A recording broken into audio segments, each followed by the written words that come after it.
I just want to share guys yung mga perfume na meron ako.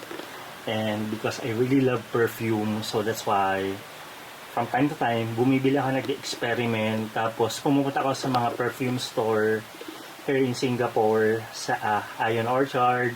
Tapos pumupunta rin ako sa Sephora.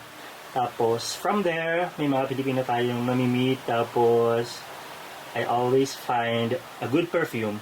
I'm not into yung masyadong strong kasi minsan yung nakakahilo yung amoy. Tapos gusto ko lang yung scents na banayad, yung mabango. Tapos ito nga yung mga collection ko ng perfume. So I have Aqua Gio. Tapos ito yung classic nila. This is the classic version. Tapos ito yung Aqua di Gio perfume, which is mas pag lightness ng amoy, mas okay to. Tapos ito, mas prefer ko this time. I have two na maliliit para pag nagta-travel ako, hindi ko dala-dala kasi sa airport, diba, 100 ml lang. Tapos yun, this is a new collection for me kasi I love this one. Pero nung hindi pa ako masyadong afford, I mean, hindi pa ako ganun ka-blessed. So now, nabibili ko na siya. Tapos nag-experiment tayo kung alin yung mabango. Tapos this one is inintroduce sa akin ng friend ko ng artist or singer. Singer siya.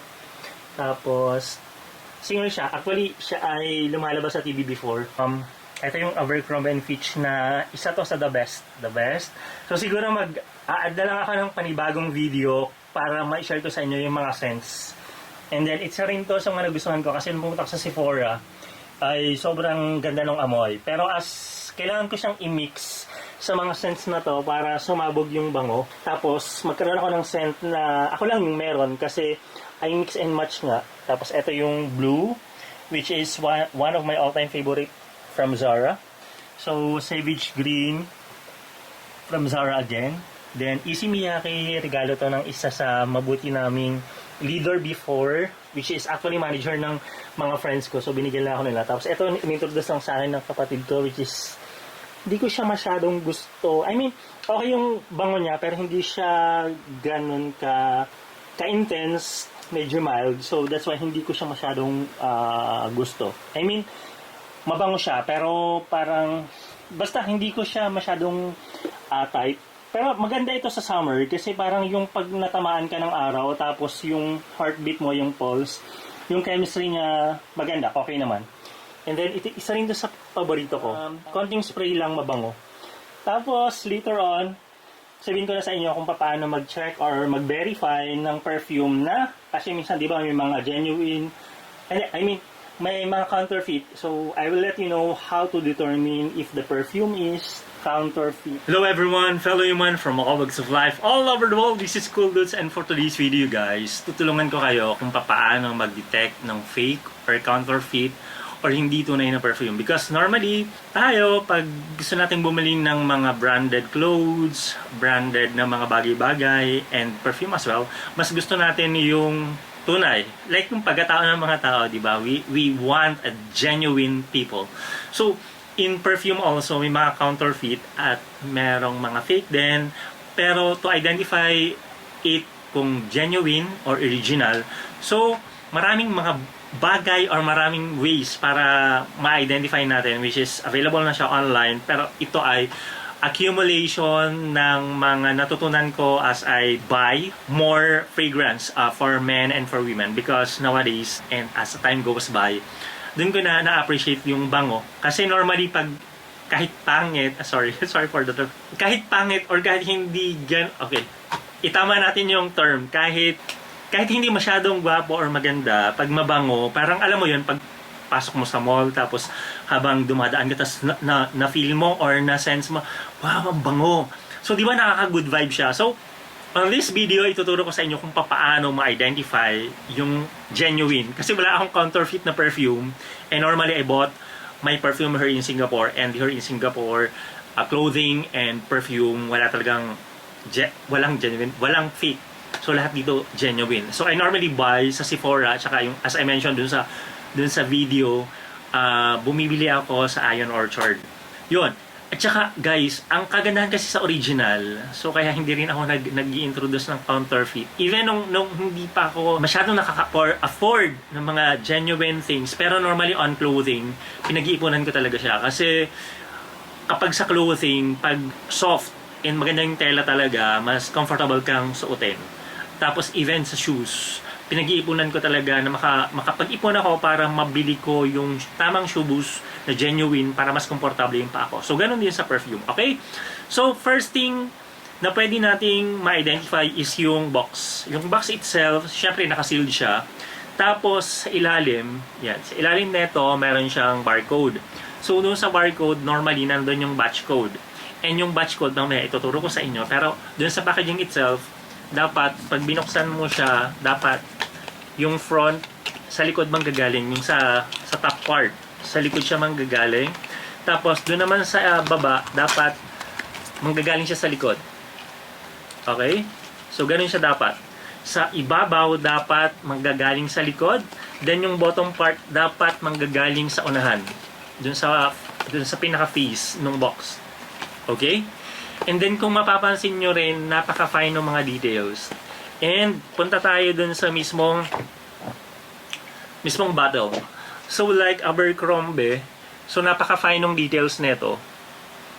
Very fine yan.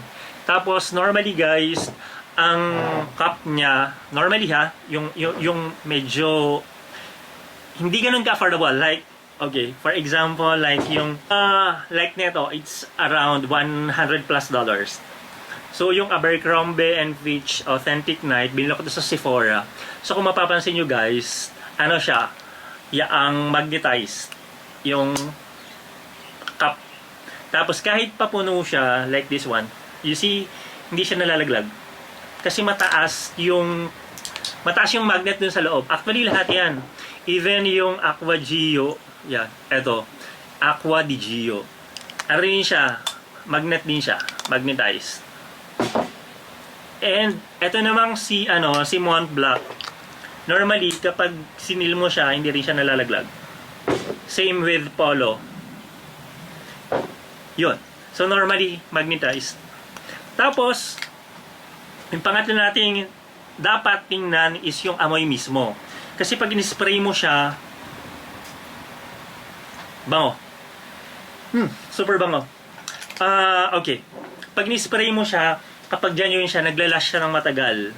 Pag local, pag counterfeit siya, hindi siya naglalas. So, you can go somewhere else na genuine yung, kasi may mga tester naman, di ba? So, pwede kang pumunta doon, i-check mo yung perfume kung genuine talaga siya or hindi based on the scent itself. Minsan kasi, di ba, parang kina-counterfeit ng ibang mga gumagawa yung amoy. Like, ito yung scents namin, ito, ganyan.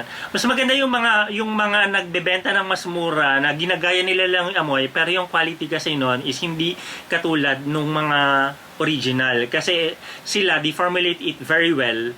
Tapos nga, sabi ko sa inyo, yung bottle at saka yung box itself, mahirap siya i-counterfeit.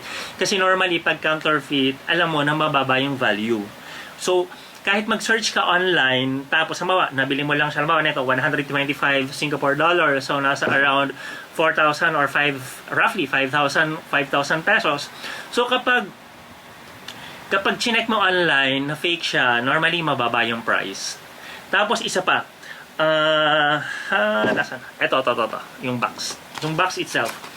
So yung box na to, so may batch code niya dito. So scan mo lang to online. Tapos, makikita mo siya na pag in-scan mo to, lalabas lahat ng mga produkto ni Abercrombie. Magkakaiba lang yung price. Minsan mga dollars lang, $5 or $2 or $1. Normally yung mga price hindi nagkakalayo, pero ibig sabihin nun, genuine pa rin yon.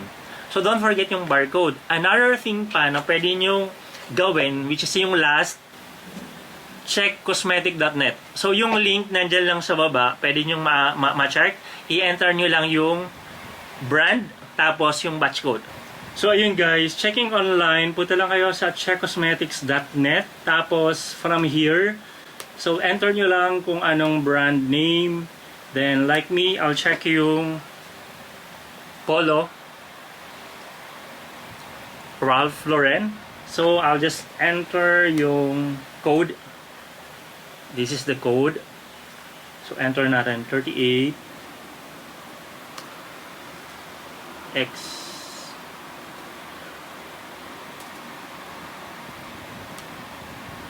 then calculate. So makikita nyo guys kung kailan siya manufacture, which is October 2023, and shelf life is 36 months, which is normally kung bumili ka nito, you should consume to make this perfume works in a span of time. So tinatawag natin yung shelf life, which is yun yung expiry date. So shelf life is 36 months, which is 3 years. So that's all for today guys. Hopefully natutunan nyo kung paano mag-identify ng genuine na perfume. And sooner or later siguro I will review naman yung mga perfume na nagustuhan ko on my own perfume preference. Kasi lahat tayo very unique, right? Every human being may sarili-sarili tayong taste or preference kung ano yung magandang amoy. Kasi other people, mas gusto nila yung strong, yung medyo mahihilo ka na. Kasi minsan, di ba, kapag may nakakasabay tayo, paglalakad sa mall, sa MRT, sa LRT, sa bus, or even everywhere. So, mapapansin natin, bakit okay sa kanila yung ganong amoy? Pero sa atin, we want a mild scent na hindi siya ganun katapang, which is fresh. Fresh lang. Yung tipong parang ang bago kang ligo. All throughout the day, bago kang ligo. So, it makes sense naman na scents make sense. I mean, it's a good thing na you smells good, you smells better every day, you are improving every day. Okay? That's all for today, guys. Always remember, God loves you. Okay. Don't forget to subscribe and click the bell notification for more videos. Always remember, God loves you, and it's cool to be wise. Bye for now, and see you in my next video. Bye-bye! Guys, please subscribe. Thank you, thank you, thank you. Bye-bye!